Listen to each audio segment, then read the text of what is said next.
Okay. Yeah, we're testing. We're on. Okay.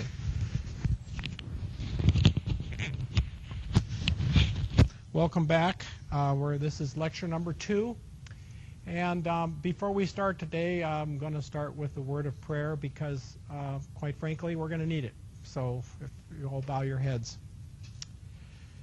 Our Heavenly Father, we consider it a great privilege to be able to come to the throne and ask questions and look at the evidence which you have given us to come up with the answers. However, we know this can be fraught with many difficulties, and so we pray earnestly that the Holy Spirit will be with us today. Guide our minds to truth, as you promised in John 16, and may we see truth and appreciate it and internalize it, we pray.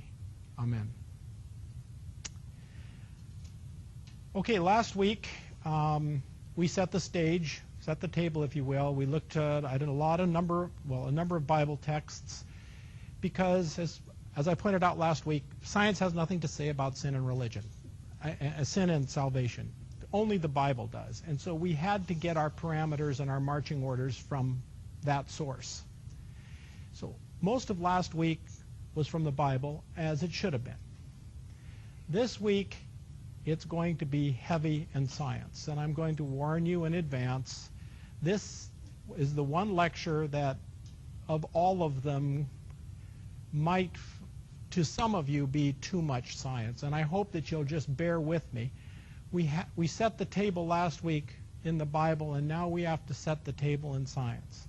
And that means we're going to be going over some concepts, and I'm going to try to make them as simple as I can, but they're basic concepts we're going to have to understand for the next 8 lectures, because they are going to tell us an awful lot about the topics we're looking at and how they interact. So stick with me today. I know it's going to have some definite scientific bent, but we can do it. We can get through it. And if I'm getting too far ahead of you, put up your hand and say, slow down, and please give us a little further explanation, okay? Because I at times tend to go lickety-split when I shouldn't. Now, this is Introduction to Information Theory and the Information War. Richard Dawkins has an interesting quote in The Blind Watchmaker. He quotes, here's the quote: "If you want to understand life, don't think about vibrant, throbbing gels and oozes. Think about information technology." Well, what's he saying in this sentence? Well, what Professor Dawkins is really saying is, if you want to look at the essence of life, you don't go and try to look at the cells.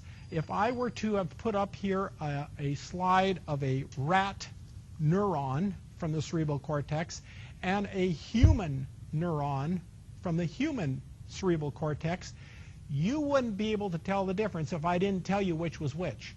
They look the same. And I'm going to tell you, not only do they look the same, but they function the same. They have the same potassium-sodium pump that is responsible for carrying the chemical electrical charge down that neuron. For all intents and purposes, if you look at that neuron, those two neurons should be, I said should be, I didn't say they are, I said they should be interchangeable from anything we can tell. So what Richard Dawkins is saying here is, if you go and you look at cells, even with electron microscopy, you're going to come away scratching your head, because mice look and act a lot different than human beings do. And yet, if you looked at their liver cells, they look the same. You look at their neurons, they look the same. Look at the striated muscles, they look the same. Look at the myocardium, looks the same. There's something else going on here, and that something else is vitally important, and it's what we're going to be talking about all day today and for the rest of the 8 lectures, because it has to do with information and information theory. So what does Richard Dawkins mean by information technology? Well, this is from Scientific American, February 2002. It says, "The essence of the universe is information.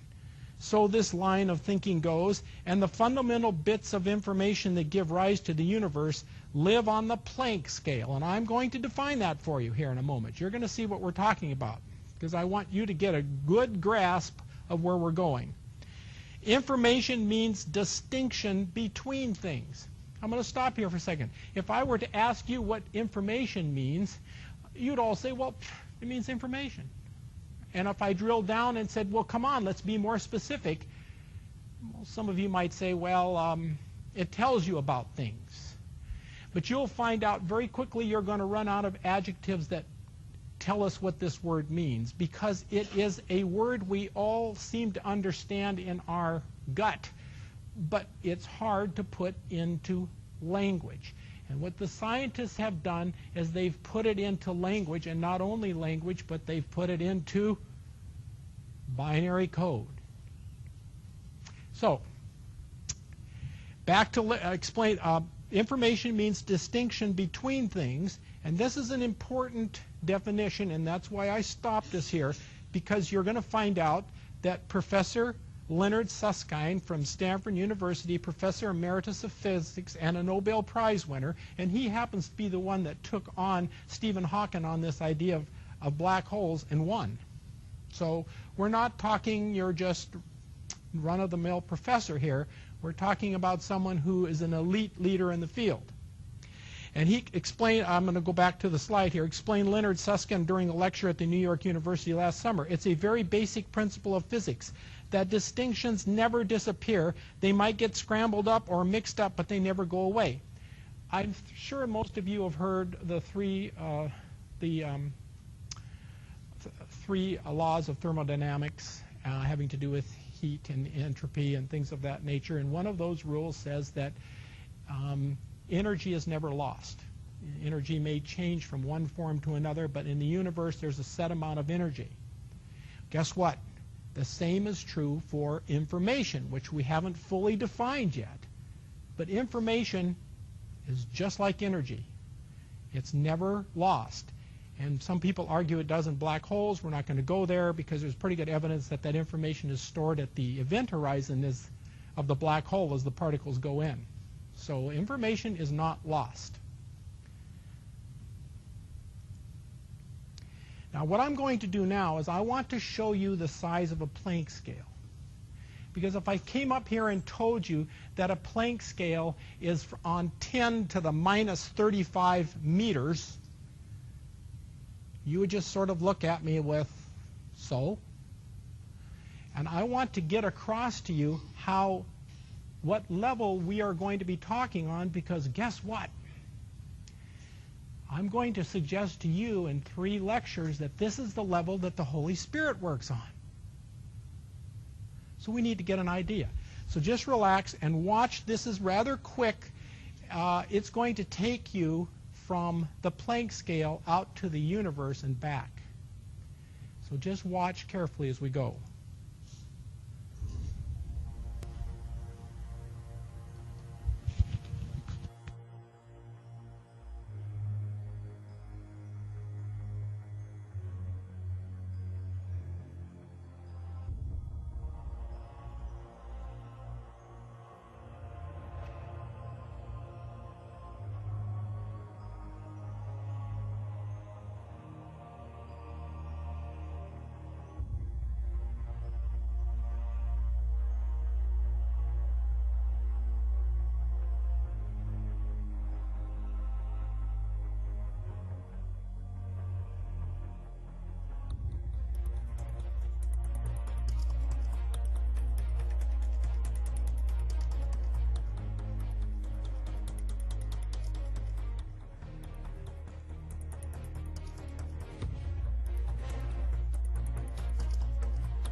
about the intelligence that came up with that scope. Isaiah 40 tells us that he knows every one of the planets and every one of the stars in the approximately 100 billion galaxies, which have 1 to 300 billion stars per galaxy and have unknown amount of planets circling. But he also knows the hairs on your head. And he knows where all the quarks are and the up base, and the up and the down quarks and the bosons. He knows where all of them are. That's the scope we need to be looking at when we're going to be talking about sin and salvation. We tend to think about it as a bunch of do's and don'ts and someone up in heaven keeping a scorecard. I want you to get rid of that. We're talking about something much, much bigger. And why is there such a big spread between what the smallest and the largest is? Because the bigger the spread, the more the Creator can do. The more options that are open to Him. So, this is where the war is. Remember the title, Information Wars? This is where the war is. This is where we have to look. And that's what we're going to do today. Okay, finishing up on information theory. Information bits. Bit comes from binary digit, and it usually means the scientists have defined it as one bit, one unit of information. And they are able to break everything down into bits, by the way. It's not a problem. Are fundamental building blocks of the universe. I believe that space-time is what we call emergent, says Herman Verlinde, a physicist at Princeton University and a former student of Taft. It will come out as a bunch of zeros and ones. Now, I purposely put up a statement that's a little bit on the cutting edge because I want you to think. I want you to expand your horizons. What this is really saying here is that everything in this room can be broken down to ones and zeros. And in fact, it is. And that each minute of time is not continuous, that they're quantized, which means they're segmented. So just like the old Super 8 movie that you used to watch that would give 8 frames per second, well, we're in a much faster frame per second, but we are in a frame per second. You can, the frames are just moving very fast, and we see them as continuous. Time is not continuous. There's small quantum bits of it. Why all this chatter? Why am I bringing this up? This is Sabbath school, for goodness sake. It's not introductory to physics. Because I want to get across to you that everything is information. There is nothing that isn't information. And therefore, when we want to go talk about sin and salvation, we have to go through, put on our information theory glasses if we really want to make sense out of it, in my opinion. Energy and matter are merely the vehicles that carry information. Information is if you have a pecking order, information's at the top of the heap. Energy and matter simply are the vehicles it uses to get around. There is no place in the universe that is information free, and we could talk about out in deep space. It's teeming with information. All kinds of things are going on there. Even what was once thought to be a vacuum, it is not. And information provides the basis for everything, including the human body. The Leicester Press printed something this year where some students who were in graduate work there at the Leicester University, as one of their projects, decided to break down the human body into ones and zeros, information bits. And then they tried to determine how long it would take for them to transfer that information up to a platform circulating around the Earth, much like the space station. You remember the old Star Trek where they used to beam me up, Scotty, sort of thing? Well, that's what they wanted to see. How much information would have to be sent up, and how long would it take to send that information up for one human body? And they assumed a 30 gigahertz bandwidth, and that it would go 24/7. Well, it would take approximately 14 billion years times 350,000. And their point was you could walk it many times over before you could send all the information up. So you and I can be described in ones and zeros. And people have actually done calculations on the human brain. You know, the human brain has 10 to the 15th connections. Trust me, it's a lot. But if you took the human brain and we were able to freeze it in time and then watch all of where the dendrites meet the axons, that's where they connect, and we were just to say at each one of those places where they meet, and there's 10 to the 15th of them, 1 times 10 to the 15th, if an electrical impulse went across that bridge, there's a 1. If the electrical impulse didn't go across that bridge in that minute, it would be a 0. In order to catalog your brain's activity for 1 minute, assuming you're awake, I shouldn't say that. I was going to say right now, but some of you that may not hold true. I've already got you thoroughly confused. In 1 minute, in order for that to be documented, if let's say we're going to do a printout, we would need a book 1 million pages long, and you would need 1 million of those books for 1 minute just to catalog the electrical activity in your brain. So consequently, we don't have to worry that someone's going to be reading our brains just yet, our thoughts. It's very complicated, and the amount of data is overwhelming.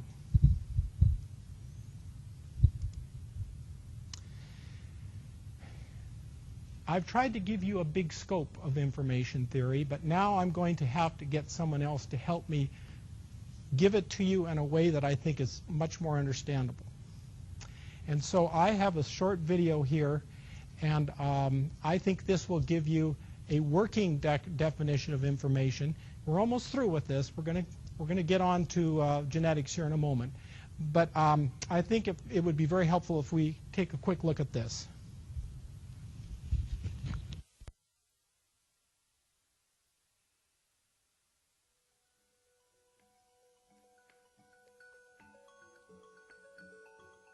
For 4,000 years, writing was pretty much the only information technology people used.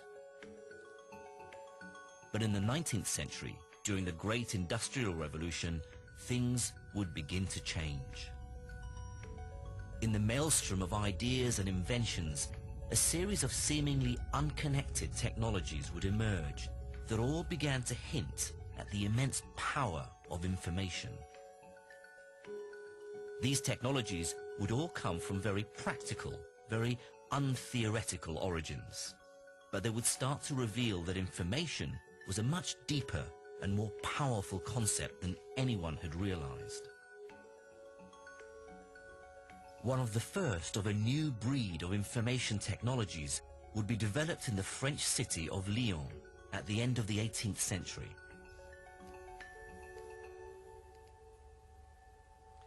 18th century Lyon was home to some of the best craftsmen in the world. It was also a place of great opulence, grandeur, and above all, money. Thanks to the rich and fashionable aristocrats and bankers who lived there, it would become home to the greatest silk weaving industry in the world. Almost a third of the city's inhabitants worked in the silk industry, and it was home to over 14,000 looms.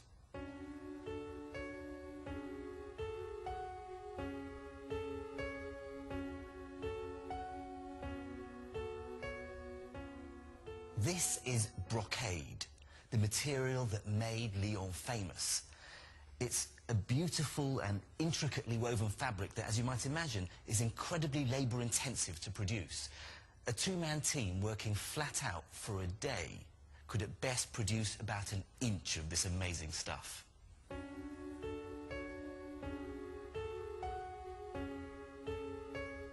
The demand for the fine fabrics of Lyon was immense, but the silk weaving process was painfully slow. But thanks to a soldier and weaver named Joseph Marie Jacquard, a device would be developed to help speed up weaving. In the process, it would reveal a fundamental truth about information.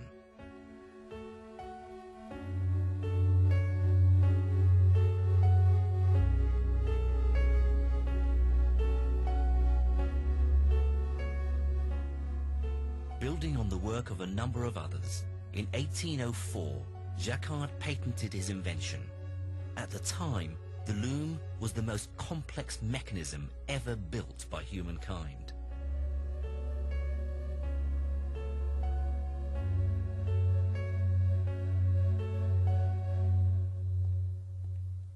Jacquard's loom was a miracle of ingenuity. You see, he designed a single machine which, without any alteration to its construction, its hardware to use a modern term, could be programmed to weave any pattern a designer could think up. In fact, it could produce a whole range of silk designs with barely a pause in production. Jacquard had found the holy grail of weaving, and his secret was a simple punched card.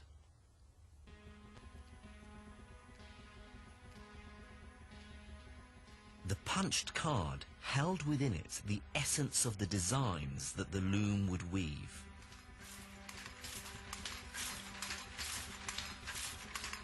When these punched cards were fed into the loom, they would act to lower and lift the relevant threads, recreating the pattern in silk.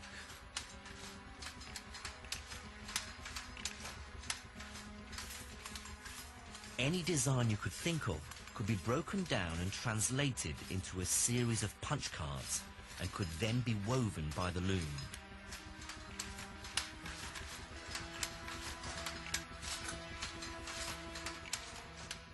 Information was being translated from picture to punch card to the finished fabric.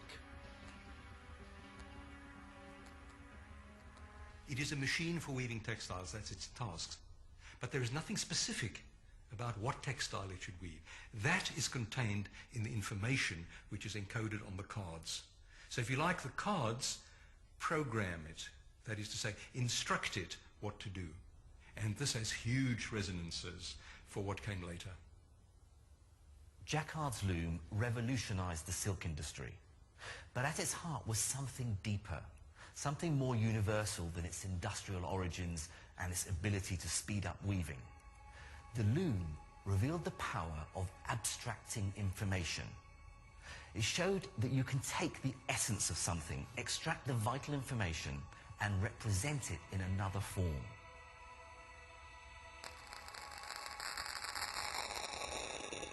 Writing had revealed you could use a set of symbols to capture spoken language.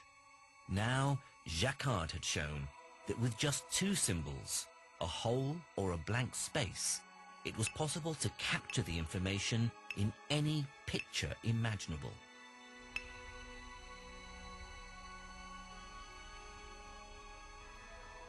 This is a portrait of Jacquard that's been woven in silk.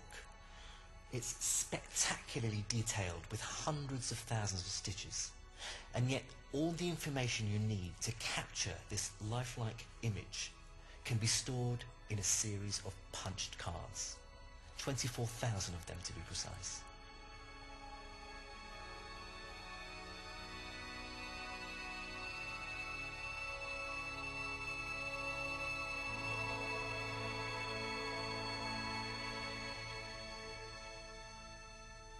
This picture is a fantastic example of a really far-reaching idea. That the simplest of systems, in this case cards with a series of holes punched in them, can capture the essence of something much, much more complicated.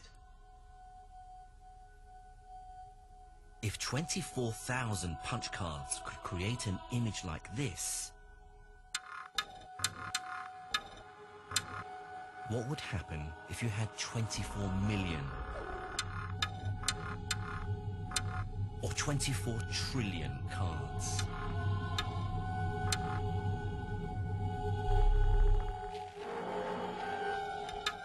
What new types of complex information might be able to be captured and represented?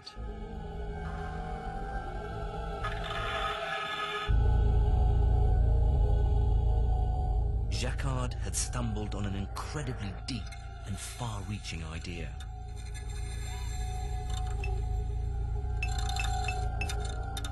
As long as you have enough of them, simple symbols can be used to describe anything in the entire universe.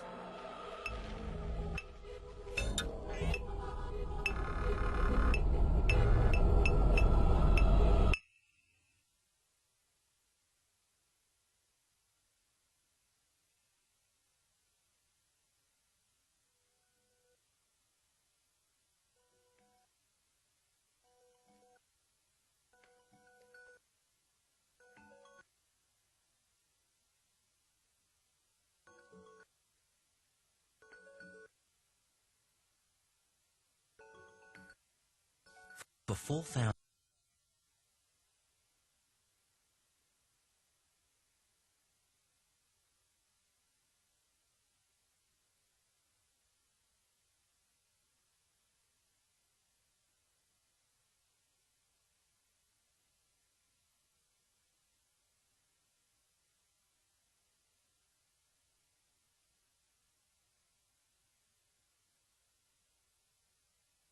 years,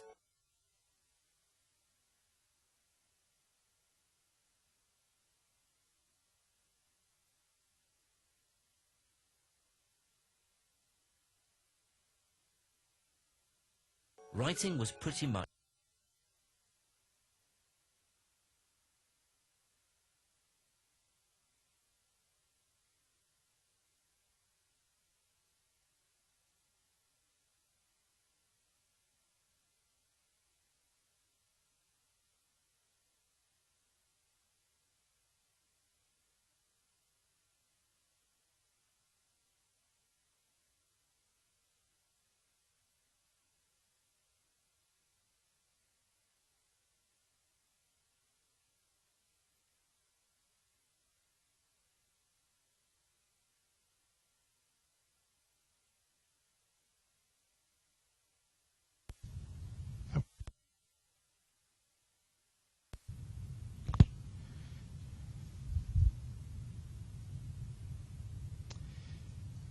Okay. Now, let's bring this down to home.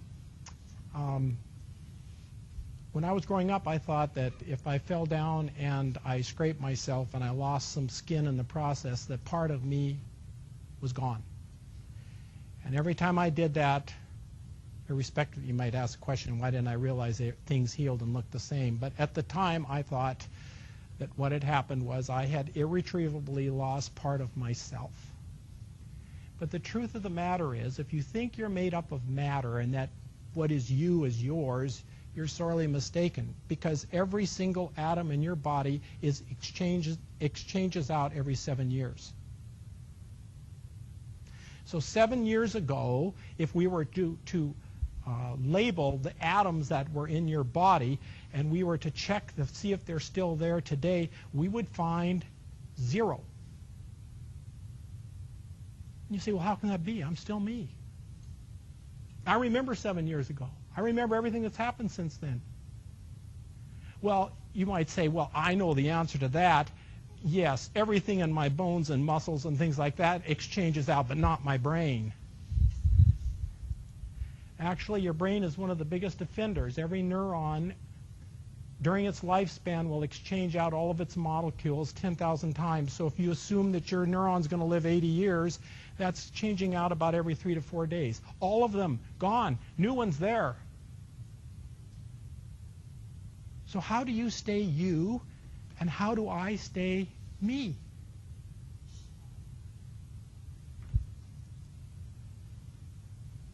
What determines you and what determines me are not the atoms and molecules. We borrow them. We don't own them. They are a vehicle through which we can exist. The only thing that we own is the relationship between those molecules. That's what we own, the pattern. The way those, well, 120 trillion cells is the latest estimate. It was 100 trillion for quite some time, and then about 10 years ago it was 80 trillion. The number still keeps going up. So let's use 100 trillion. We're going to be in the cutting edge here in these lectures. So we have 120 trillion cells, and each one of those cells is the equivalent, if you wanted to make an analogy, of a city of 50,000 people. It's got its own power stations, it's got its own transportation, it has its own factories, it has its own libraries, it has its hospital, it's got everything. So we have to have 120,000 equivalent towns of 50,000 people, and they all have to know where they have to be in their places with bright, shiny faces. They all have to work together, or you aren't you, and I'm not me.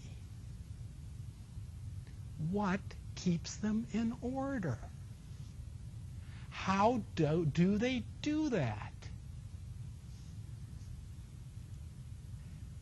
Well, we're going to get simple so we can get more complex. You're acquainted with Lego blocks. Now, you notice down here they've built a simple little house with a lean-to garage. If you so choose, now in order to build that, you need the instructions that come in the box. But once you have built that, if you want to change out any of the pieces, you can. They just have to be the same color and the same shape. And you have to go back to the pattern and say, oh yes, this is the number 6x. I need number 6x to make exchange with the other 6x. Let's just suppose you break one. As long as you have the instructions, you can have a whole pile of these Lego blocks, and it doesn't really matter which one you choose. As long as you put it in the right spot, it's still a house with a lean-to. And they have others that have, for instance, a farm yard where you have tractors and everything. Well, you can exchange out every one of those blocks as long as you do it correctly, and it still looks like the barnyard. It still works the same. There's no difference. What is the key here? Information. Information in the instruction sheet. So now we're going to go from the simple and we're going to go to the complex. The same is true for you and I. Our instruction sheet is called the genome. And it's the most complex and incredibly powerful information system that we know about anywhere in the universe. Let me give you a quick example. If you take all of the DNA that you have in your body, and you have about if you take the DNA and you stretch it out, put it end to end and just stretch it all out, you have about 6 feet worth. If you take the DNA in your body and you stretch it out, take the DNA out of one cell, put it next to the DNA in the next cell, add them sequentially. When you're through adding them sequentially, you will be able to go from Earth to the sun, back to the Earth, back to the sun, back to the Earth, back to the sun, back to the Earth, and back to the sun again. And the sun is 93 million miles away. So that's how much information you're carrying around in you. That should tell you how complicated you are. That's an incredible amount of information. And what type of a system would keep all of this in order and be able to make sense out of it and keep 120 trillion cells in line? If you take let me show you how powerful the system is. If you take all of the libraries in the world, and you can be very loose in your definition of library, and you take all of the information in that library, whether it's media, whether it's printed material, whether it's just graphic pictures, any information that they have, and you converted it into that information into the quaternary code of the DNA, you would have, well, if you in the entire world, you put all that information and you got it all together in one place, you could put it on the head of a pin very comfortably, because you see you would only be covering 1/4 of the head.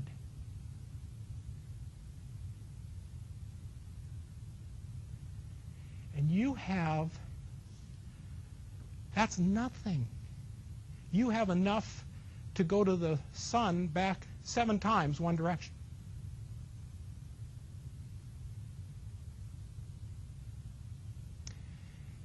This is where the war is being fought between good and evil, and we're in the middle of it.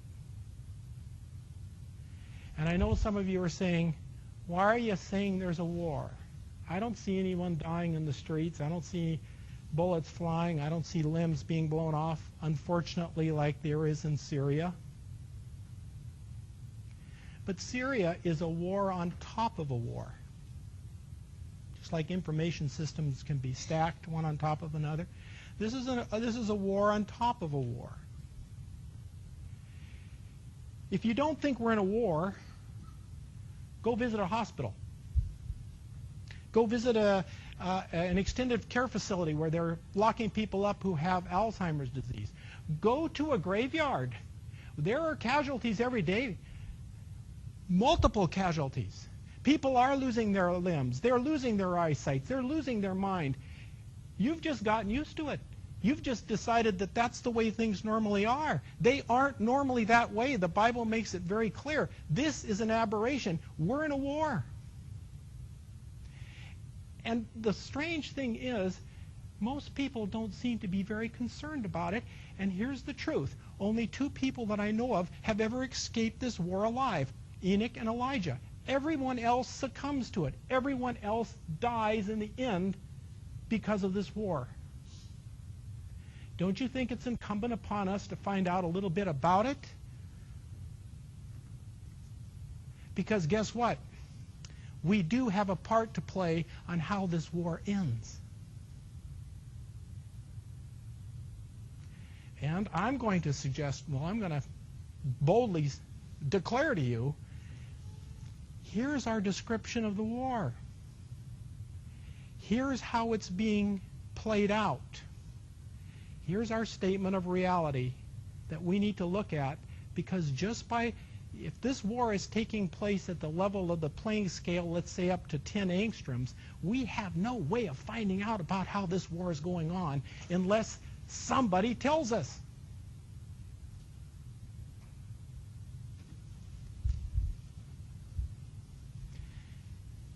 What I'm going to do now is I'm going to take you through a lot of genetics fast. And I'm sorry, there's only one way to do it. We just need to do it. What I want you to do is do not get tied up in the details. If you get tied up in the details, you're going to say, wait a minute, you were talking about RNA inhibition, and I didn't quite get that. I don't want you to, that's not my purpose. We can't give you a crash course that would take a full year of genetics at a collegiate level. We can't do that this morning, and nor should we. What I want you to do is I want you to get a gestalt. I want you to sit there and start realizing the incredible detail of the war that's going on and the 2 masterminds that are on the 2 different poles of this war, and we're in the middle. And this war is being fought at such an incredibly complex and such a high level of intellectual functioning that, quite frankly, it's hard for us, even the most brightest minds, to fully comprehend exactly what's going on. We get glimpses of it. But folks, there is as real bullets going on in this war as there is over at Syria. And people, just because you can't see the actual war going on, that just makes it the more lethal.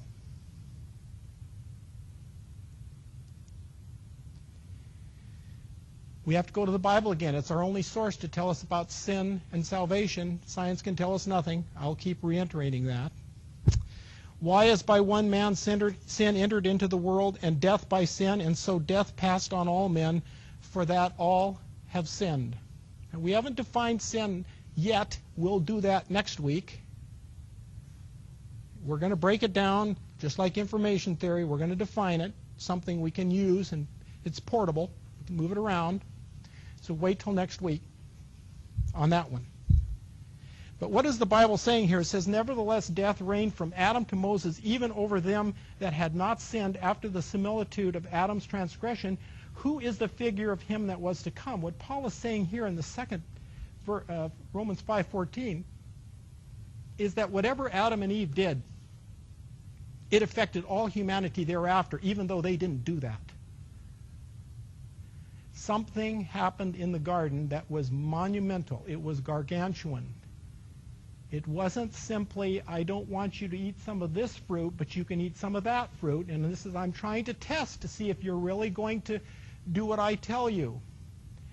That was at the very superficial level. Was that involved? Yes, it was. But there were far more important reasons why that request was made, and we tend to center in on the request itself. And we're missing the far greater information, if I may use that term, pun intended, that we need to glean. That, again, is 2 weeks from now. So I'm not going to belabor that. Okay, here comes the genetics. Take a deep breath in. We're going to go. I'm going to keep it as simple as I can. But what I am doing is, at the end of this talk, I am going to put up a list of references for those of you who may want to download this and go back afterwards. And I beg you to do that, because I'm going to tell you something. Going through it really superficial right now is sort of fun, possibly a little entertaining. But if you really want to get intellectually hyped up, go read some of those papers. It will blow your mind as to what's going on. It's marvelous, entertaining stuff. Barbara McClintock, in around 1948 to 1950, she discovered something in the Cold Springs Harbor Laboratory, which is in New Jersey. She was the only woman at the time who was working as a geneticist there. And she discovered that when corn was stressed, she would stress the plants by not giving them water. That something funny happened to the kernels of the corn. They would turn color. Notice here, the color's bad on this screen, but it's purple and blue and light yellow, and all of these colors all of a sudden popped out. And she wondered, why was that when the corn was yellow all the way up till I stressed it, and then after a couple of weeks of stressing, the kernels changed color. And so she went inside and she looked at the genetics, and she found that the chromosomes had all changed. They had rearranged. Genes that had been on one chromosome were now on another. Some other genes had, and I'm going to stop here for just a second. I'm using the word gene, and I'm going to, for the purist in the group here, I'm well aware that we're not supposed to use the word gene anymore. We're supposed to use protein coding complex.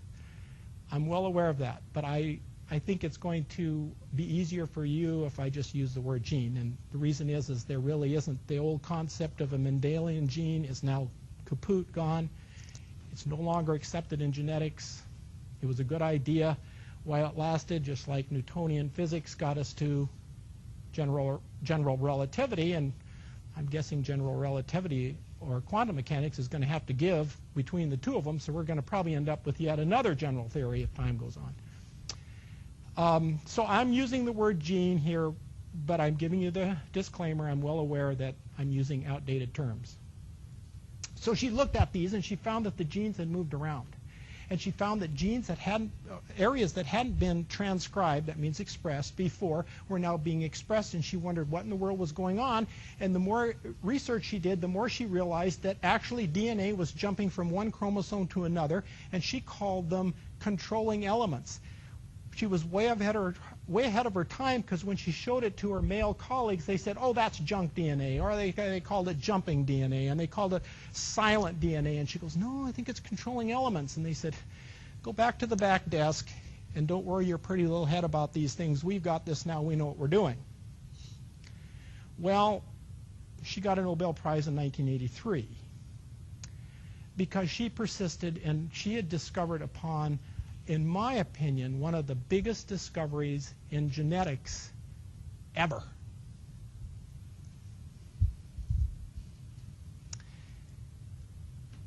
What she found was that these mobile, she called them mobile genetic, we're going to call them mobile transposable elements, but they're really mobile genetic elements. And everyone had always thought that DNA was static. You know, there it is, double helix, written in stone. And here she found out that it was not true. It's a dynamic almost a living organism on its own, exchanging information amongst itself. And what we have found out since then is it's beyond complex. But these controlling elements were exactly that. They were these transposable elements were controlling elements. And as around 1995 and thereafter, especially at 2000, people began to really realize what she had found. And actually, our evolutionist friends are now frolicking in the data of transposable elements because single nucleotide polymorphisms, that's SMP, or otherwise known as a mutation, cannot explain evolution on a genetic basis. They all know it. It's the old idea that you could get changes in the code, and then the environment would come in and select out the more, if it was an advantageous change, is gone, because the SMPs almost, well, there's never been an SMP yet that they've found that's been advantageous to the information system. They've all come with some significant baggage, and I'm well aware of things like sickle cell anemia and things of that nature. They have very heavy baggage that comes with them, so you can argue whether they're really helpful or not. Okay, genomes were forged by massive bombardments with retro elements and retro segments. Sequences. What they're saying here, and this paper eloquently points out that actually our information system, which is our DNA system, our genome system, is being entirely created by these retro elements. Repetitive elements comprise over 2/3 of the human genome. Now, let me put this another way to you. 2/3 of the DNA in me and 2/3 of the DNA in you were not in the original equipment. They've been added since the original genome was made, whether you want to argue it's evolution or creation. And we're creationists here, so I'm going to go ahead and tell. I've already told you I assume that Genesis 1 through 11 is factual and literal. So we're going to go with, since I can call the assumptions, I'm going to do that. So let's go with the creation part. Adam and Eve, if we had the opportunity to take a look at their genome, we would find that 2/3 of the information we have in ours is absent from theirs. But that's not the only problem, because a large amount of unspecified large amount of DNA that we would find in their genome is missing from ours. And I'll show you shortly how we know that. Okay, let's take a look at these mobile genetic elements. And we could spend an hour, a thrilling, captivating hour discussing them, but I will refrain and try to keep it to a bare minimum and just show you topographically the main stuff, okay? At the very top is a DNA transposon. That means that this guy is made out of DNA. All of the others are made out of RNA. So this is the only DNA, and the first attack on the human genome came with the DNA transposons. And there's an important reason why. We have something in our cells called theta defensins, which will wipe out free RNA in the nucleus. And so something had to come in and take them out, the theta defensins. And how do we know that? Because you see, HIV is a retrovirus. That means it's an RNA virus. And we found that a number of years ago that about 5% of the population, or a little bit less, seems to be immune to catching the virus. And so people thought, well, it's something magic in their blood. What is it? And when they really looked into it, what they found is that you and I have a transposable element that's knocked out our capability of making a theta defensin. But these people, in the 5%, the mobile genetic element that's causing 95% of the population's theta defensin not to work, has dropped out because these they're mobile. So it's exited the area, and now they're capable of making this theta defensin, which is a special chemical which will wipe out retroviruses or RNA viruses that come in. So we know that at one point in time, humanity, all of us had the ability to stop these retroviruses, and now less than 5% of us do. And the only reason those 5% do is because one of these transposable elements that was in their genome stopping it jumped out and is no longer holding back that part of the genome from being expressed. We get into the garden, that's going to get important. Now, those were the first guys to come in, and they're like an intercontinental ballistic missile with multiple warheads. We're talking information here, so when I say multiple warheads, we're talking about multiple warheads carrying new information into the genome. The second group says retroposons, and it says the word autonomous because these guys, one of them represent viruses, and the other one represents the long retroposons. And you don't need to know these names. It's just to tell you that both viruses and these, and it's called endogenous retroviruses, or you may have heard the word HERVs, human endogenous retroviruses. They fall into this class along with something else called the retrotransposons, which are, both of them are made out of RNA, and what happens is they get into the cell and they carry all of the information so that they can make their own enzymes, so that they can take the RNA and make it a template to make DNA, and once that DNA is made, they then have special enzymes that make a surgical incision into your DNA and mine and embed it, and it becomes part of your record.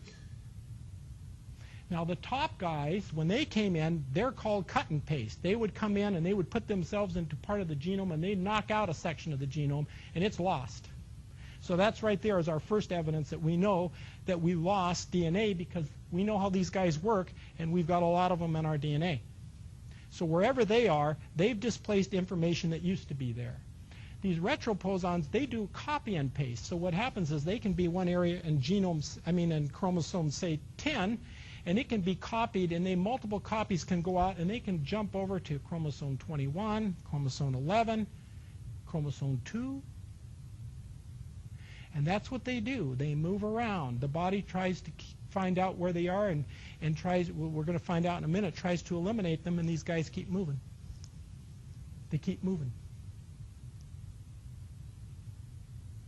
Now the bottom ones, they're very interesting. You notice the word non-autonomous.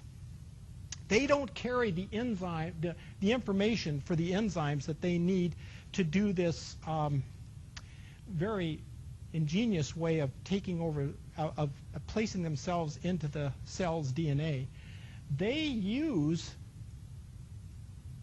the enzymes that are made by the autonomous retrotransposons.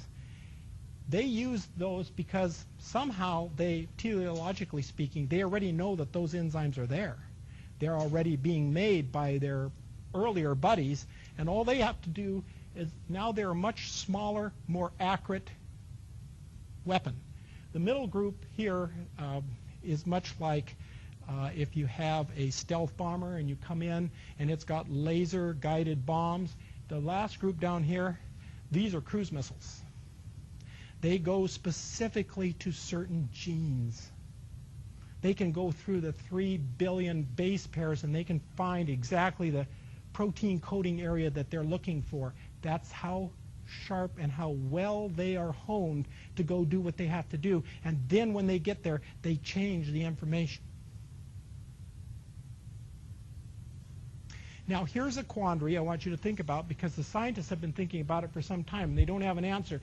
And that is, these guys, well, the DNA transposons for certain, but viruses and these retrotransposons, they claim, if you look at the geological column, you can find them 100 feet down in the Precambrian layer. They predate any cell. So now here's the question. How could a perfectly engineered parasite be waiting for cells to evolve and life to occur so that they can then come in and take over that cell? You have to have two separate evolutions, but the first evolution has to go hand in glove with the second and be perfectly engineered to go in and do the job it's going to do. And if I get my act together and get moving here, we're going to find out that cells have over 50 different roadblocks that we know of for a virus to come in and try to take over the cell. So they had to have evolved with that capability when the first cell arrived. They needed to have that ready to go.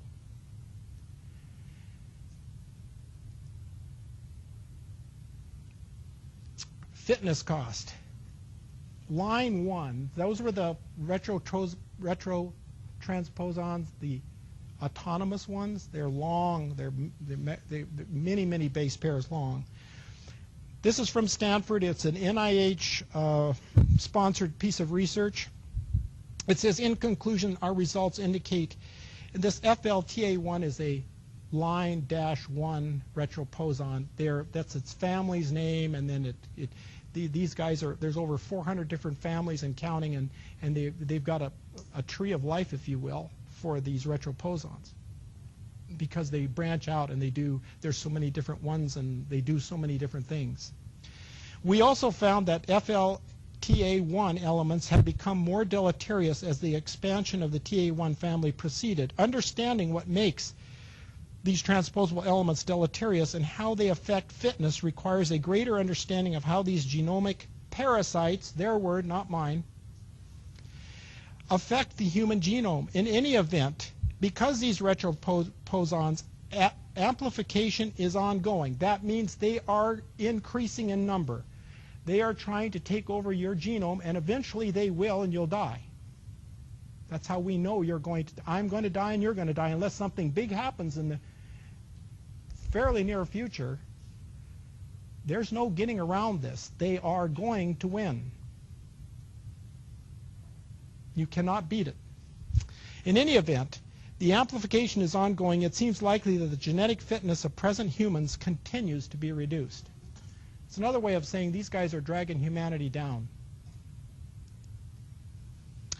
What does our genome encode? If you want to go out and get something that's really interesting to read that would synopsize a lot of what we know about the genome right now, the ENCODE project, which was published in 2012, would be a good place to start, because what they found was that, well, let me read it here. It is widely assumed that roughly half of the human genome sequence has been laid waste, his words, their words, not mine, by transposable elements and other classes of repetitive sequences, which have repeatedly and haphazardly pummeled the genome at various evolutionary intervals. These regions were all but invisible during the ENCODE pilot phase, where they were intentionally masked from microarray designs. But the situation changed dramatically with sequence tag-based assays. What he's talking about is when they first looked at it, trying to see how much of the human genome is transcribed, that means read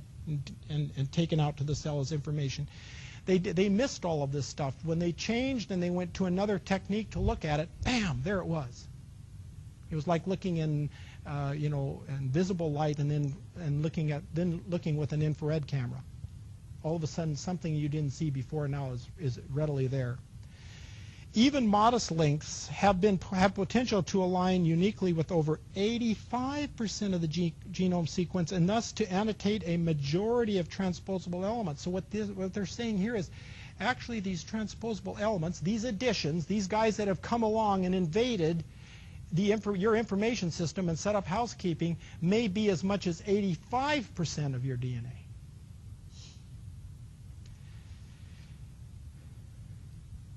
In marked contrast to the prevailing wisdom, ENCODE, chromatin, and transcription studies now suggest that a large number of transposable elements encode highly cell-type specific regulatory DNA that controls not only their own cell-selective transcription, but also those of neighboring genes.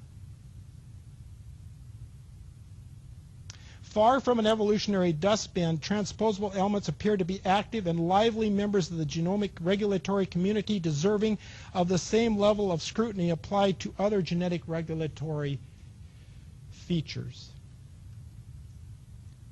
These transposable elements, let me translate it, they've taken over yours and my genome and they're running the show. You used to think that all of this junk DNA and silent DNA was worthless, that it was evolutionary remnants of past codes that are no longer needed and are now defunct and therefore are in the trash heap. Just the cell hadn't got rid of them yet. And that changed, because what happened next is they said, actually, these guys are all transcribed. They found that over 80%, and they suggested in the article that it's going to be closer to 100% of the genome is transcribed, which means it's all read. It's all dictating constantly to the cell. All of it. There is no part of the genome that's an old relic of past evolution. Everything that's there now is being used.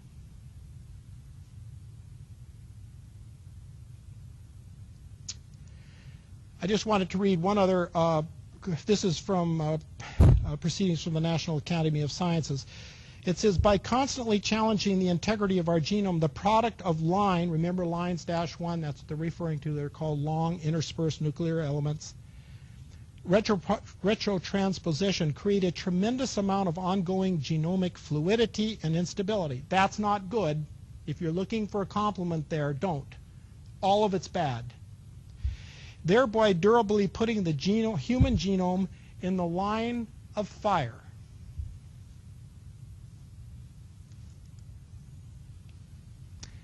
Here's what they call these guys. They call them selfish genetic elements. Genetic conflict and evolutionary innovation.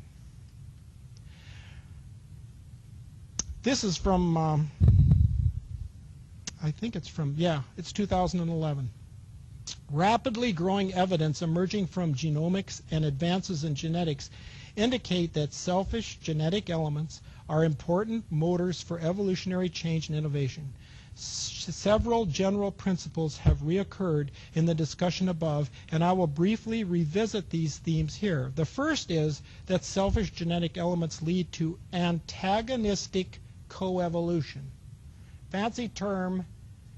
They fight against you, and your cell fights against them, and one of you has to change, and both of you start, your information systems try to adapt to the other, but in the end, of course, the transposable elements are going to win. But in the process, they say, the good outcome for humanity is it's forced, for instance, it's forced us to develop a big cerebrum.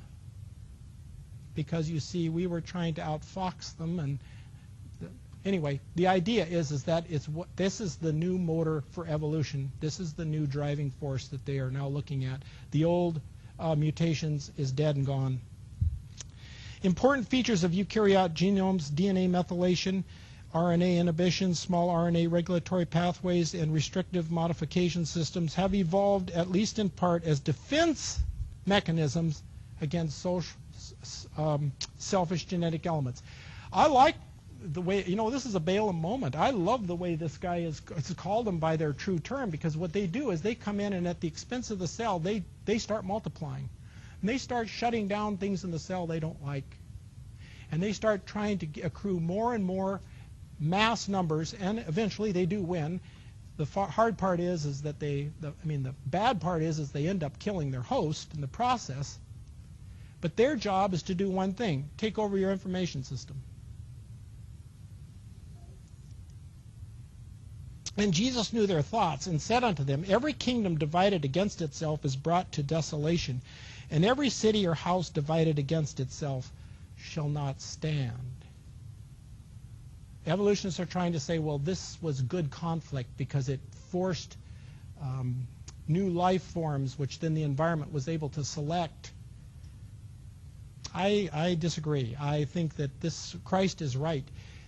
No one can. Why did I put this text in? Because there's no way, after reading what I have, but in case there's any inkling of thoughts in any of you, well, maybe God created these. What did Christ say? If you have two systems fighting against each other, that's not good. It won't stand. I do not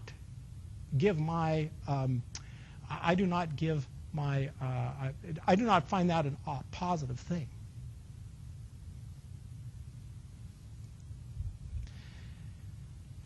S signs were the bottom group. Remember the non-autonomous, the cruise missiles. And I just put a paper up here as a reference. It says that the non-coding signs depend on reverse transcriptase and endonuclease functions encoded by their partner lines. So, you know, if one didn't know better, you'd think that this was a very well-planned attack against the human genome. Just like when we went into Iraq, or the first time, remember with Bush Sr., and what is the first thing we did? We knocked out their anti-aircraft defenses, we knocked out their radar, and then we knocked out their communication systems. Remember that? And in order, we took them down. If you were going to attack the genome, if someone was going to attack the genome, that's exactly what's happened. If you had a brilliant mind coming in to try to take over the human genome, it happened. Now, the scientists who wrote these papers would say this was luck, fortuitous, 3.5 billion years of trial and error, but it is so well engineered. Somebody had to know a lot about what was going on in the information system, or they never could have gotten in. Much less completely rewrote the instructions for you and me.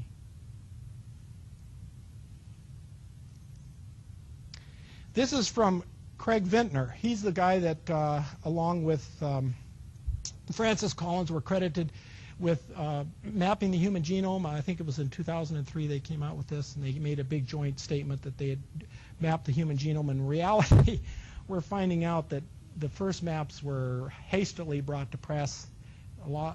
Significant portions of them were inaccurate, and as we're going to find out here in a moment if I can get going, the human genome changes. It's dynamic. So if we mapped you today and looked at you tomorrow or next week, it would be different. And here's a real bell ringer.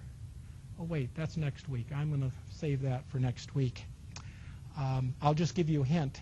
We have multiple genomes in our body. We don't just have one. That's for next week. It's a teaser. The density of the T's in the human chromatin. This is chromosome 22 and chromosome 2. If you look at the blue, those are exons, is another way of saying a protein coding area. So those are areas that are relatively free of these mobile genetic elements, okay? And look at the red. The red are transposable elements. Look at the ratio. And remember, the blue are like piano keys. The protein coding areas, they're like piano keys. Every protein coding area can make up to 400 different proteins. And so they're like the piano keys. What tells the piano key what to play, have you seen these player pianos where they have a drum and they put it on the player piano and they start the drum and it will play Mozart and everyone is listening, and then someone gets a different drum and puts it on and it plays honky tonk? Same piano keys, right? Well, the piano keys in this analogy are the blue. The red are the drums that come in and they play the different tunes. And the original tune we can't even find. We don't know. It's gone. But the tune that's playing now is not Mozart. It's more on the area of honky tonk if you're going to compare them as far as musicality. Are you starting to get a picture? And just real quickly, the Hox-D cluster, that's what determines our body shape. So that's why, notice there isn't any red there. That's why we still have 2 arms and 2 legs and 2 eyes and a nose. Those Hox areas are what keep us so that our arms are relatively the same length and our feet are, our legs are relatively the same length. For some reason, transposable elements can't get in there.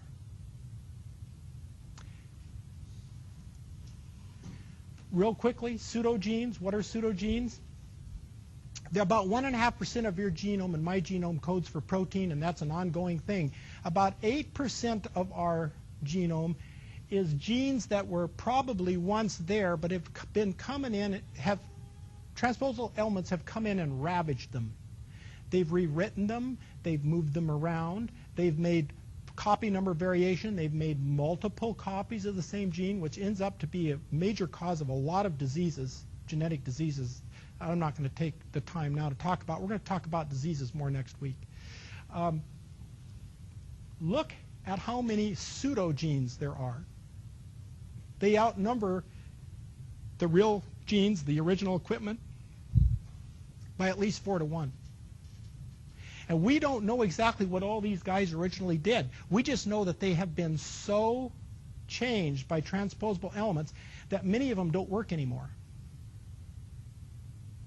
But some of them still do. And what they do is very mischievous. Lest you think we're going to find a silver lining to this cloud, there isn't one.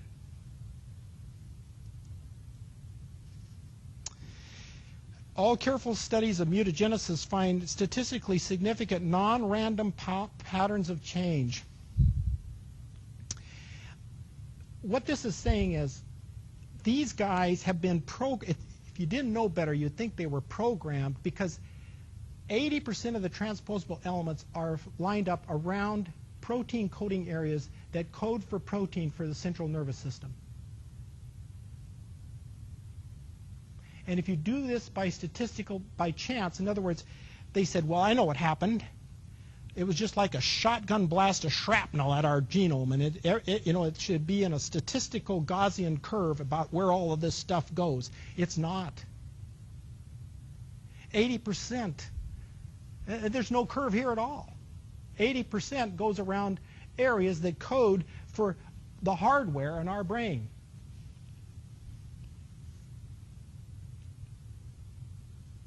And that's a problem. And how did they know to go there? Why wasn't it chance? Why didn't it just come from like a shot out of a cannon?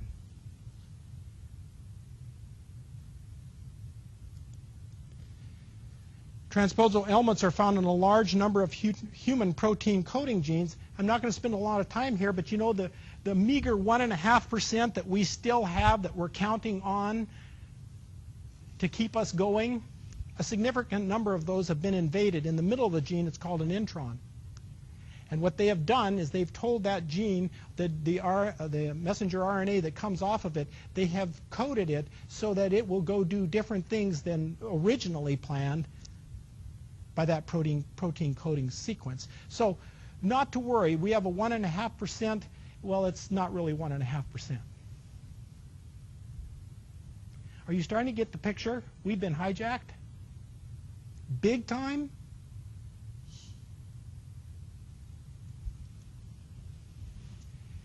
These guys are active from birth until death. They're the most active at birth. They make sure that new fetus is going to be absolutely programmed the way they want it to be.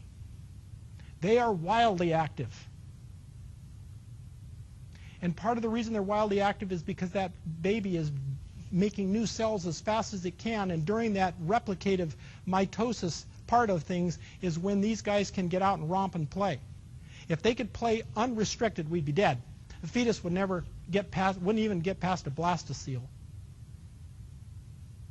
They've done this. They've knocked it out in mice. And by the way, mice have way fewer per capita or per nuclear transposable elements than we do. If you knock out the restrictions on their transposable elements, none of them get to the embryo stage. They die off at the blastocele stage.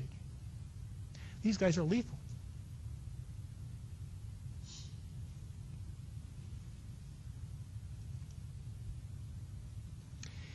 Promoters are kind of like the ignition, the brake, and the accelerator pedal to a gene. So if you want to get that gene, that protein coding area, to do something for you, you need a promoter.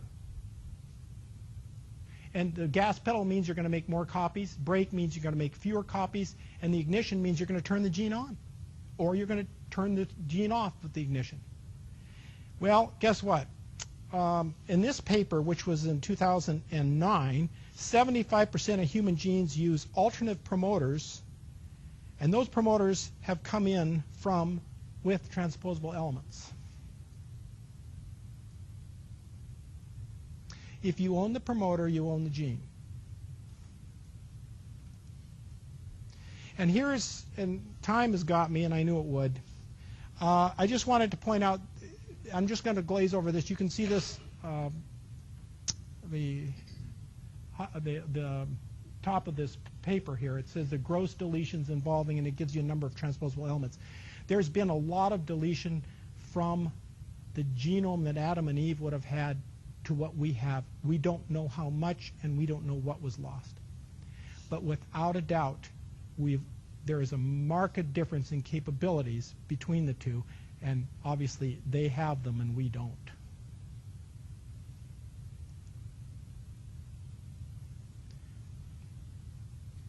Remember I said the part of the piano, the drum part that runs the piano keys? Those are called non-coding RNA sections that get transcribed off, and it's way beyond the level of this class to explain how it happens, but it's you can map it out, it's very understandable, it's very cause and effect.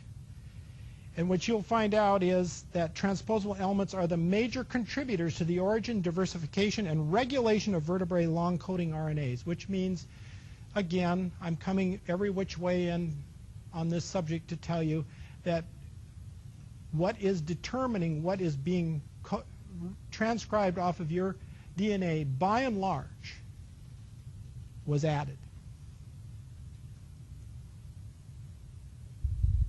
And here's another paper just to, and if you want to download this later, you can get the sources. Next week, we're going to go into the human brain and what it's done in the human brain. And that is fascinating. And in fact, we aren't going to get out of the brain much for the next 8 lectures.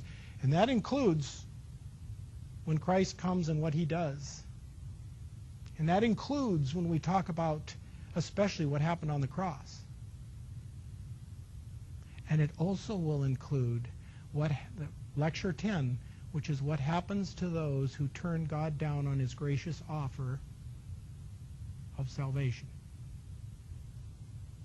So we're going to spend some time next week because we really need to get our sea legs and know what's going on there.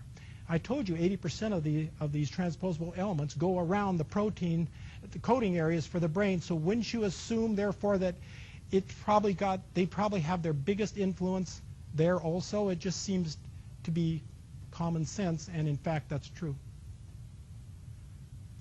Now, real quickly, I'm going to talk about the cells fight back. I'm going to just cover some stuff briefly here because when we get into the Holy Spirit and we get into salvation, we'll be talking about this with a little more depth.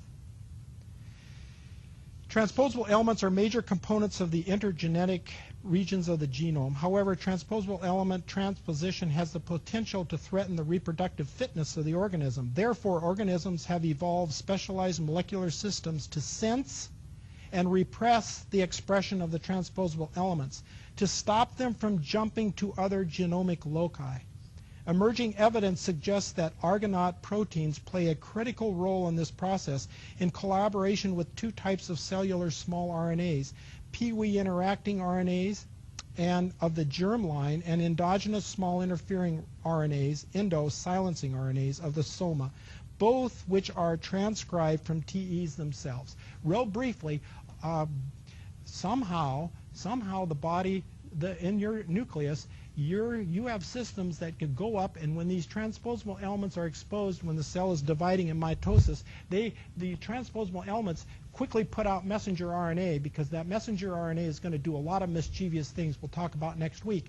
Some smart proteins in your body capture those messenger RNAs, and they cut them down to about 19 to 23 nucleotides long. They then attach them to something called an Argonaute protein, which goes hunting on the DNA to find out where that sequence came from, and when it finds it, it either methylates it or it destroys it.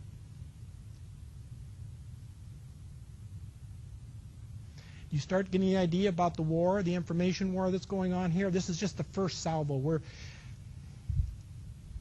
We don't have time. I mismanaged it, and I apologize. Are transposable elements simply silenced, or are they under house arrest? Well, the answer to that question is both. But how does that occur?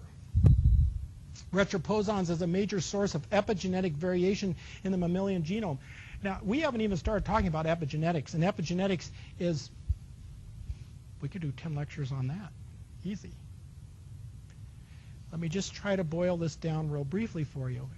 Right now, there's a lot of nurture versus nature arguments. There has been all along, and the idea, people kind of settled the fight by saying, well, it's 50% and 50%. 50% nurture, 50% nature. Nature being DNA, nurture being environment. Well, as time goes on, we're finding out it's actually more like 80-20%. 80% environment, 20% DNA. So people are saying, see, it really has nothing to do with DNA. It really has to do with your environment. But what they miss is the information system that codes these proteins, that it makes them capable of responding to the environment, is the key. If your information system didn't so program and so construct these proteins so that they would respond to the environment, they wouldn't. At the end of the day, as FDR said, the buck stops here. The buck's got to stop in the information system, because it's the one that codes in this ability to have multiple responses to different environmental stimuli. You could go back in there if you knew enough, and you could redo the code, and it wouldn't respond to environmental stimuli. So it's still king of the roost. Heterochromatin. We're almost there. We're on the home stretch now. Stay with me. Stay with me. We can do it. I'm going to show you a picture of heterochromatin in a moment so you can see what I'm talking about. So just try to get the information here. It says heterochromatin formation and maintenance integrate diverse kinds of information, including chromosomal location, nuclear localization, and the presence and density of repetitive DNA elements. See those? Oh, they're popping up again. The chromosomal regions that contain a high density of repetitive DNA. When they say repetitive DNA, you're talking transposons, or retrotransposons in this case. The foreigners, the invaders, the new stuff. The repetitive DNA elements, such as clusters of satellite sequences and transposable elements, which are found at centromeres, telomeres, and knobs, are the main targets of heterochromatin formation. These regions remain condensed through the cell cycle and are referred to as constitutive heterochromatin. What this is saying is, another way the cell tries to deal with these, if there's a segment that is wildly infected with transposable elements, and I'm using that term specifically, that's a scientific term in dealing with this, because they call them parasites, selfish genetic elements, the whole works. What the cell does is it says, okay, we cannot afford to have this around. It's going to take over. It's going to kill us. So they wrap it up in proteins called histones, and they lock it up tight. So you can't get in there. There's no way that any of the enzymes that are needed to have transcription can get in there and get to the code. It's locked up. It's put into a chest, and it's thrown into the ocean, so to speak. It can be drawn back up. It's not gone, but it's inoperable. Heterochromatin formation protects genomic integrity by rendering repetitive structures recombinationally inert and prohibiting potential mutagenic transposition events. In other words, it keeps them right where they are, and it doesn't allow them to get into any mischief, and it doesn't allow them to be transcribed. It's, in essence, putting them in timeout in the corner, and there's no way for them to get out and do anything. And if you see this picture, notice where it says nuclear pore. That's the nuclear membrane goes right up there and continues up around. So that's the nuclear membrane. That's the covering of your nucleus where most of your DNA is housed. The pores let things in and out, and they've got fascinating. There's sentinels there at that pore, at that opening, that actually check the credentials of everything that comes in and goes out. It checks all the proteins that come in, so only the right ones can come in. It's kind of like having a card, and they have to put the card in before they're allowed in. You want to talk about a system upon system upon system of checks and balances. This genome is, I've just not even scratched the top of it. The amount of the amount of interaction between the different elements that deal with your genome are phenomenal. You see this where it says euchromatin, it's sort of light, And you notice up there at the top it says heterochromatin, and it looks kind of like a berry bush. Well, that's all that DNA that's been wrapped up in protein and locked down so that nothing can happen to it. And down here, where it's more open and you don't see that, what looks like maybe dirt on the screen, is where transcription is going on 24/7. That's where both protein coding areas and non-protein coding areas are firing out stuff in blinding speed. So you can see that heterochromatin, it looks like what it is. It's densely condensed DNA information that's rendered inoperative. My transgression is sealed up in a bag, and thou sewest up my iniquity, Job 14:17. The iniquity of Ephraim is bound up, his sin is hid. I'm going to already tell you next week, one of our definitions is iniquity equals transposable elements. So in the Bible, in this paradigm, when you are reading the Bible and you read iniquity, you can substitute transposable elements. I've gone through the Bible and done it, and it works for me. But this is my bias, of course. And I can't prove that. I want to make one other disclaimer. I have to do it every lecture, and I forgot to do it this one. I cannot prove anything that I'm telling you today as far as how it relates with the Bible, because you see, the Bible doesn't index these journal articles. I cannot prove to you today that what I'm showing you is what the Bible is talking about, because I wasn't there in the Garden of Eden. I didn't get a chance to look at Adam and Eve's genome, and I certainly haven't had a chance to see how this information war has progressed over the last 6,000 or 7,000 years. So this is an educated guess. He that is not with me is against me, and he that gathereth not with me scattereth.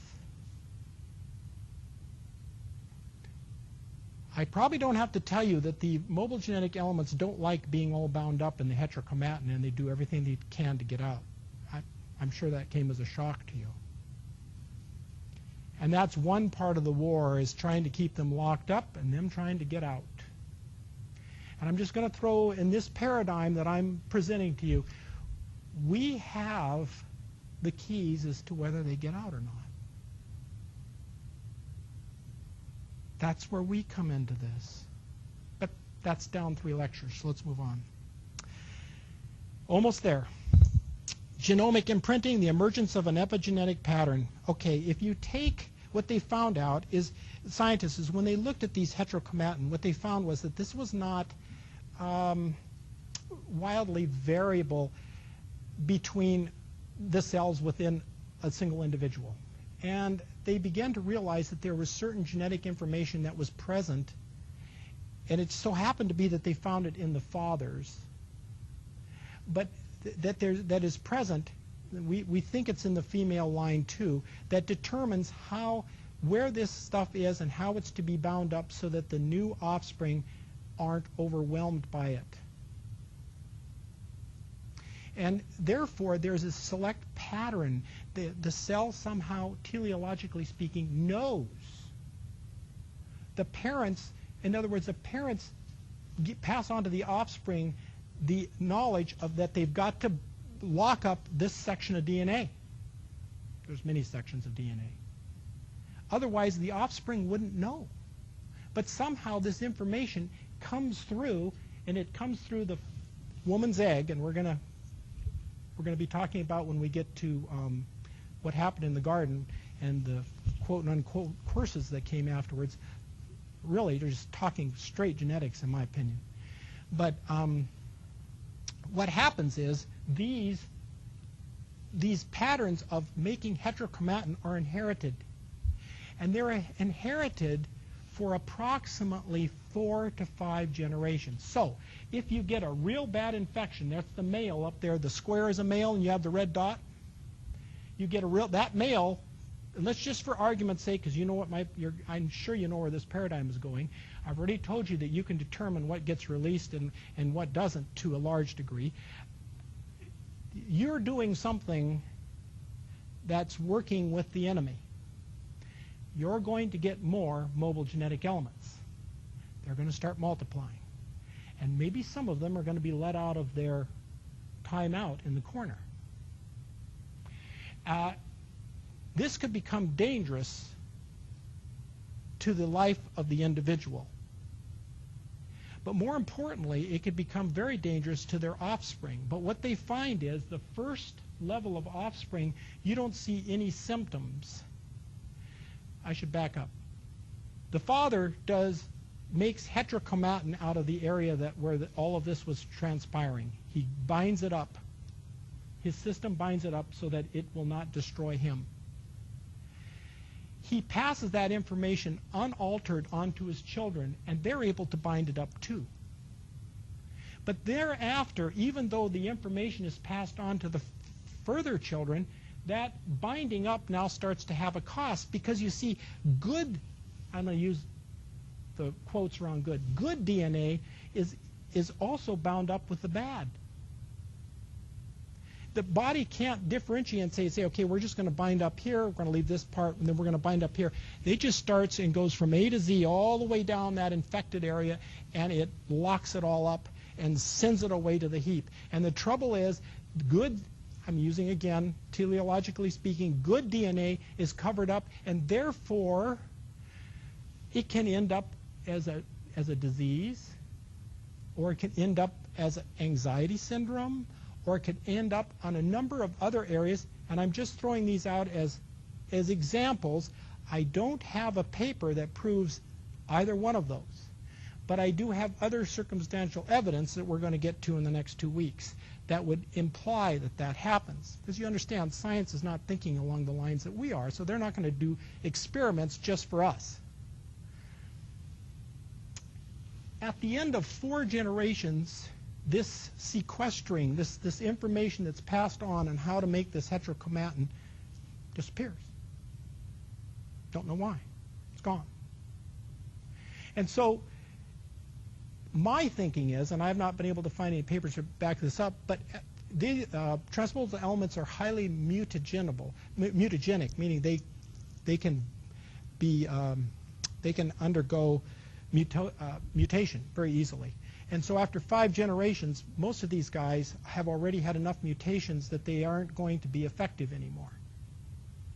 And what happens then is that releases back to the generations 5, 6, and 7 the good information that was covered up because of what Daddy did up here. Keeping mercy for thousands, forgiving iniquity and transgression and sin, and that will by no means clear the guilty, visiting the iniquity, let's put in transposable elements, humor me, visiting the transposable elements of the fathers upon the children and upon the children's children unto the 3rd and 4th generation. And if you count it from Dad back there, there's 4 generations after him.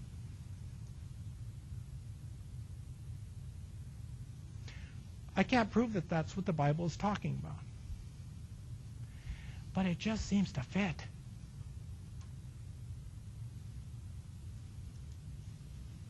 Viruses, they're mutated sons of TEs.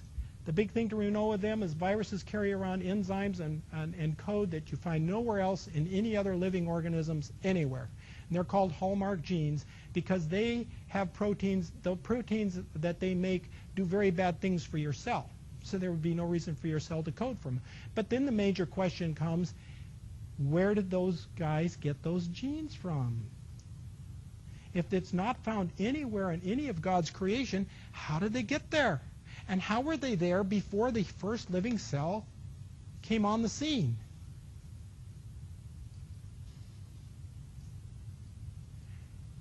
Talk to the evolutionists, they agree it's a problem. And they will also tell you they may never have an answer to it. That's how big of a problem it is. Viruses make us. I don't have time to go through this. I want to change your views on virus. Here's this is a Pandora virus, and it has about 2,500 protein coding areas or genes. You and I have around 21,500. So you see, this one virus can carry 10% of the protein coding information that you and I have now. So don't think this is horizontal information transfer. These viruses, this one happens to infect plants. That's lucky for us. But the amount of information that's being exchanged in this room, while I'm talking to you, you have inhaled 100,000 new viruses and you've inhaled 30,000 bacteria. And no, not all of it came from me, even though I'm up here bloviating. It just came from everyone else that walked in the room, too. We're under siege. It's everywhere. And what I wanted to do today was give you a little idea that what the scientists are telling us is that actually we are the product of viruses, and that viruses cultivate us just like we do fruit trees and wheat and everything else. We think we're the ones here that are running the show, but they are. And we're here and at their good, because of their good graces. And that they keep us alive long enough to continue to mutate, and when we're no longer useful, they kill us off.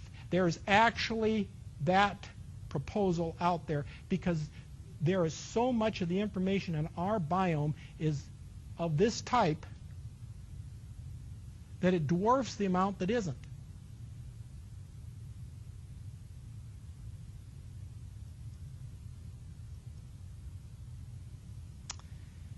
This is the last major thing I'm going to tell you about, and this is going to come as a surprise to you, and I want you to bear with me on this one. You know, why don't we just get rid of these guys? If they're that bad for the human genome, why haven't we jettisoned them by now? The simple answer is because we can't. Viruses can, we now focus on the forces that compel viruses along with the defective versions of information to persist in host populations, and why this can affect population-based identity and survival. He just said what I told you a moment ago. Viruses can persist via the action of addiction modules. As mentioned, this was first seen with a P1 phage, which would induce post-segregation killing of the host if the host lost the virus. Basically, the virus will stabilize its persistence by expressing a stable toxic gene, but prevent destruction by also expressing a less stable anti-toxic gene. And I'll explain this in a minute. Any environmental alteration in the dynamic, either the loss of viral DNA or infection with other agents, will often affect the protective component of the addiction molecule, resulting in the destruction of the host.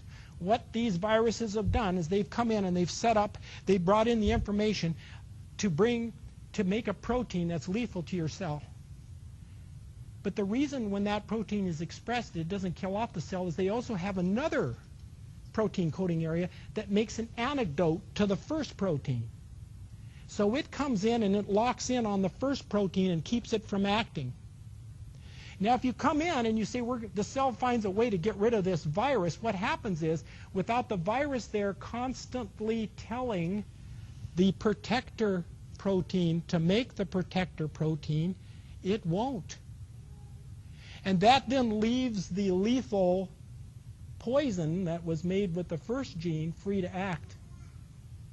And the cell is killed. You can't get rid of it without causing the death of the cell.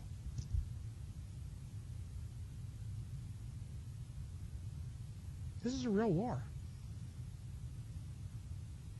How is God going to get out from under this? How is he going to get us out from this mess? Think about that. That's a poison pill. The poison pill is in the system. The virus has the antidote. You take away the virus, it doesn't make that antidote anymore, and the poison pill kills the host.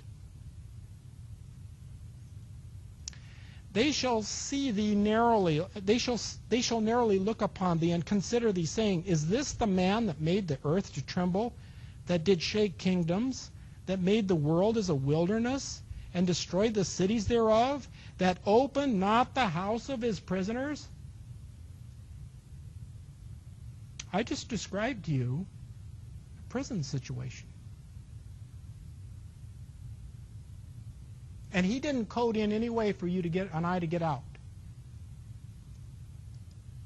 The Spirit of the Lord is upon me, because the Lord hath anointed me to preach good tidings unto the meek.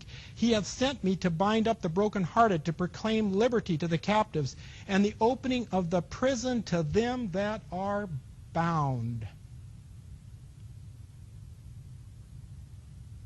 I bet that text has a new meaning to you now, doesn't it? Sure does to me. This is just a little slide to tell you that once you get a virus infection, if it gets into your germline, you're going to pass it on to your progeny, and it's going to become part of their DNA. And they have actually found a circumstantial evidence that this may be the source of things like amyotrophic lateral sclerosis, multiple sclerosis, and a lot of the autoimmune diseases. It's not for sure yet. It's at this point correlative, so don't bank on it. But I'm just telling you, they can have some very deleterious reactions. Why is by one man sin entered into the world, and death by sin, and so death passed on all men, for that all have sinned.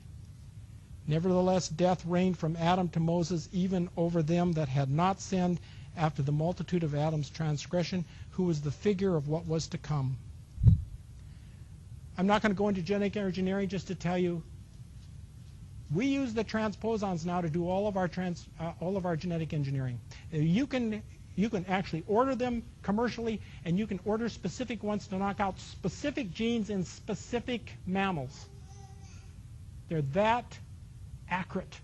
You can go after one protein coding area of maybe 2,000 base pairs in a human genome of 3 billion, and it'll find it. And it will bring in other genetic information, and it will insert it. These are not shotgun blasts. These things are cruise missiles. They have been very well programmed by a very brilliant mind somewhere.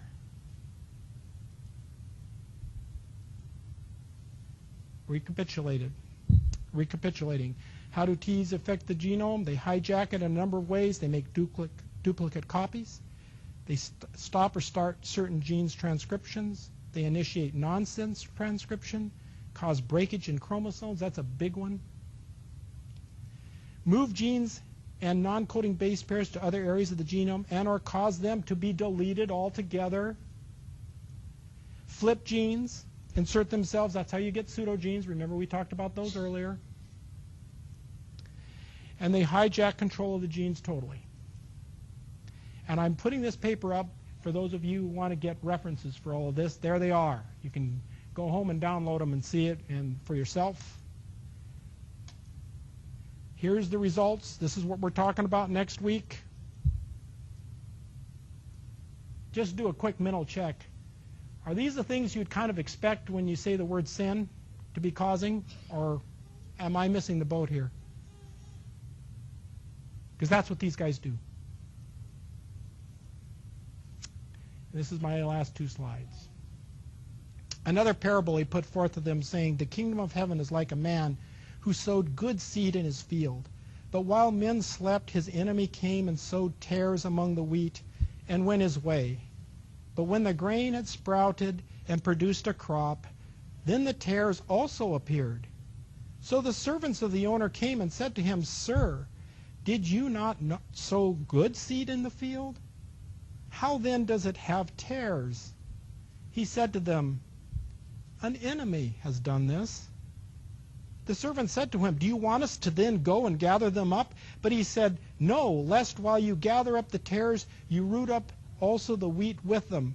Let both of them grow together until the harvest. And in the time of harvest, I will say to the reapers, Gather you together first the tares, and bind them in bundles to burn them, but gather the wheat into my barn. I've just given you the next 8 weeks right there.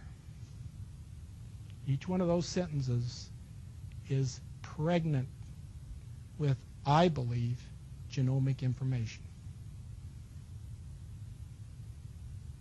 Mercifully, we're done. So do you dare ask any questions, or have I sufficiently confused you so that everyone is headed for the door? I wouldn't blame you. I told you this was going to be tough. I told you this was the worst lecture. If you were to put it into one sentence, how would you describe this? This talk? Can you do it in one sentence? The human genome's been horribly hijacked.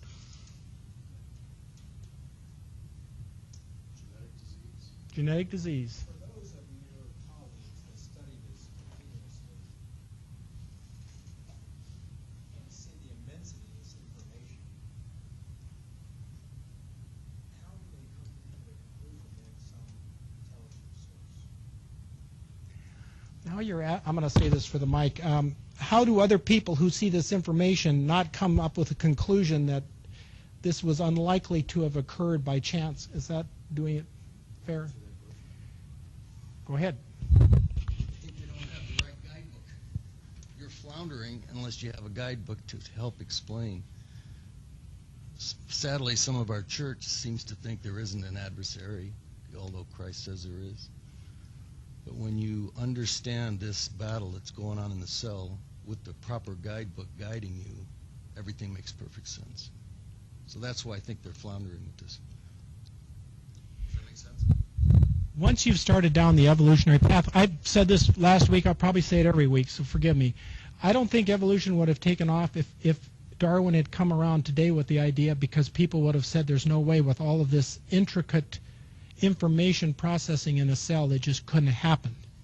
But once you've started down the road early on, when they looked at cells and thought they were just cytoplasmic goo, and that they just did the basic rudimentary things, and actually they don't. You're going to find out in the next couple of weeks these cells are marvelous. They are incredibly engineered units. And so once you get going on this route, it's hard to make a U-turn and go back. Especially if you are immediately stripped of tenure and anything in any position you will have in any institution if you do anything other than reductionism and materialism, reductionary materialism. If you don't follow that code, you're gone. You're no more employment. Well, they don't see it as a saving face. They see it as keeping out the myth that there's a God. And by the way, I want to say one other thing. The most brilliant move the adversary ever made was to convince people he didn't exist. Because you see, now when you look at this, you go, well, where could they have come from? I don't know. There's no devil. So would God have created this in his own system? That doesn't make sense either. Maybe evolution's the answer. I don't know. Maybe it was a hodgepodge, and 3.5 billion years, we weren't there. We're here, aren't we? That's the argument they like to use when you get them into a straight corner, straight into a straight place. But they can get us into straight places too. So let me be clear about that. We both have holes in our theories. So I'm not here. I have very good friends who are very much evolutionary minded. And they're very smart people.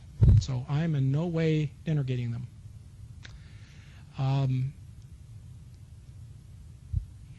The Bible's the only setting that lets you know that there is a war going on. And now, when you know there's a war going on, all of these things, at least to me, make sense. And what we're going to talk about next week, we're just going to, like peeling the onion, we're going to take the next layer off. We're going to go into the brain.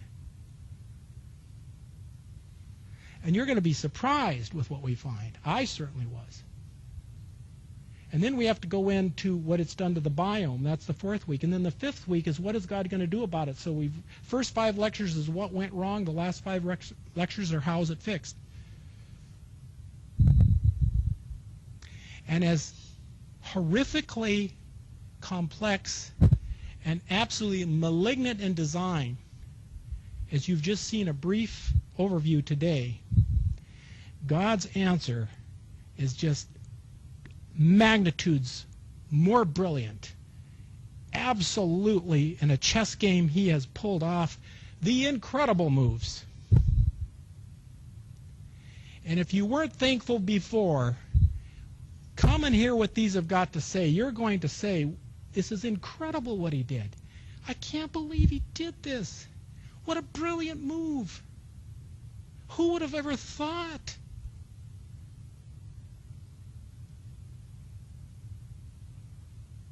Okay. I promised Pastor Carl I'd get you out of here by 11:30, and he's going to pull my credentials if I'm... So we'll see you here next week, same time, same station, and I promise you easier fare next week.